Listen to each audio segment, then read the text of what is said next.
I'm sure there's plenty more I can talk about for affirmative action in government roles. Like, you know, I think that's kind of where we're making that connection with like government saying, you know, you have to have one woman in this. You know, colleges have to have certain quotas in the U.S. now. Like, you have to have a certain percentage of this minority. Like, at a certain point, I feel like I really hate making this argument because I always see it's usually conservative saying like that shit's racist. I don't think affirmative action is racist, but it has racist qualities, to say the least. Like, you are saying, like, you are like giving value to races.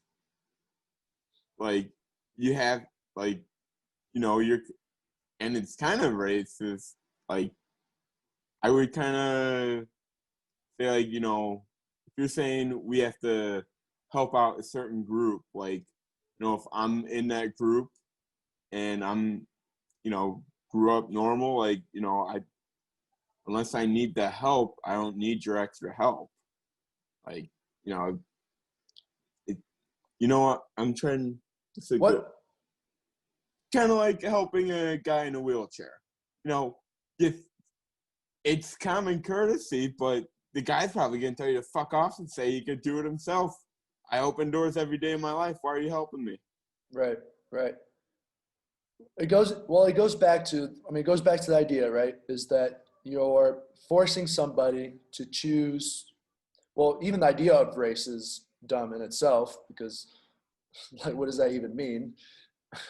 You know, what, like, just because. Right. Like, just identifying your value from, like, you know, you probably would have made it in, but, you know, you're white, and if you had the Asian is much harder. They got a much harder field to. Affirmative action is actually the worst for the Asian American. Well, but even that though, right? Like, what does that even mean? Like, Asian American, Asia is a massive continent. Africa is a massive continent. Europe is not massive, but it's also a continent. So us even making that kind of distinction is almost meaningless. Like, what does it mean to be Caucasian? You're just basically, let's be real. You're just saying your skin color is white. That's all you're saying. Yeah, and you can be white from Africa, you can be white from anywhere. Right? So same thing for anything else. Right. Like, think about how, like, Arab people in the United States, when they have to fill out those forms, what do they put themselves as? There's no section for Arabs. It's always white, Caucasian, African American, Asian, Pacific Island, and then Hispanic. There isn't one for Arabs, so they always have to put Caucasian, right? They don't have other. Oh, they might do other. You're right. They might do other, but that's probably not to their benefit based on how the system is run. So it goes back to what you said before. The Good intent. For them, they get to make their own choice then. Right. It goes back 2020. What do you identify as? Yeah. I should have done that back then. You want to be black today? You do you, boo-boo. I got the genetic test. I got 1%, 0.5% in me. But it goes back to intent, right? Well, the intent was, obviously, there was a lot of universities not admitting students because they were black, right? So the government said, no, you need to force students. And in fact, right. We're going to, like, make sure that this happens. Okay. Well, but then eventually, I don't know. Like, it's an open question. Is it now really rectified? Back to our argument. Where does it end? Right. You know, like 100%. I don't know if I think that's a perfect case because, you know, We should look more into that. Like, what is the law of affirmative action, and how much of it is the college's decision, and how much is the federal government? I feel like Harvard has their own guidelines on recruiting. Like, that's usually one that, like, don't they have a tough one? Right. Well, and not only that, but it brings up another question is like, if it's not race, then it will be something else, right? Because, for example, we've seen these cases of parents, rich fucking parents, getting their kids admitted to certain universities by sliding people some money or paying somebody to take their kids' tests. What's the difference? I'm making a broad generalization here, but that kind of action is the same thing that was disadvantaging certain groups now, is that financial capacity. So are we going to tell the government to say now to help stop this from happening by saying you, as a university, you need this amount of income. You need to admit people from this amount of income. You see where I'm going with this?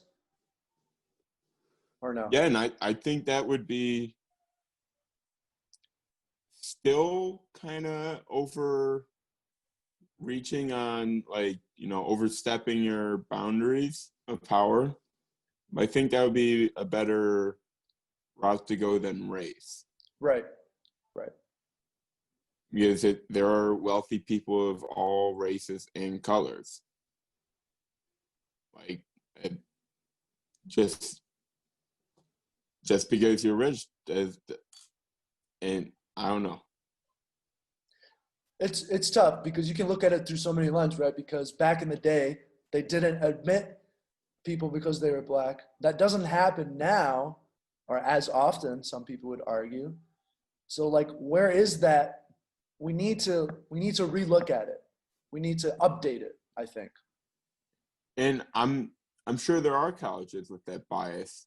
Definitely. And what I love about, one of the few things I do love about the power of social media is, like, I don't think it should be illegal to be that racist college. Let them be a racist college. Let only racists go there. Just get the word out.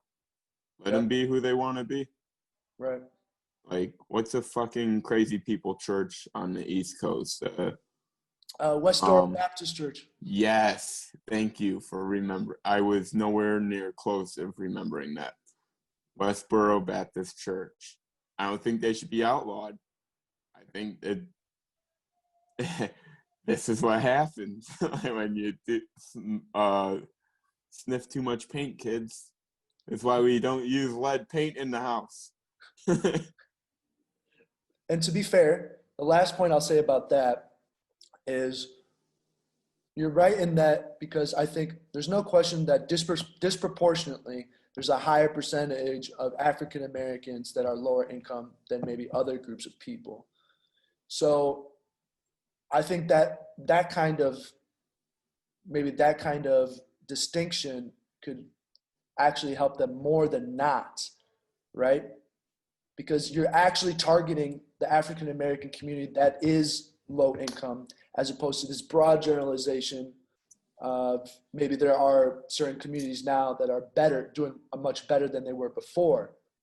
So now you're really targeting those inner city communities or southern Mississippi communities, these low income African American communities that really need the help, that really need to get their kids to get educated, you know?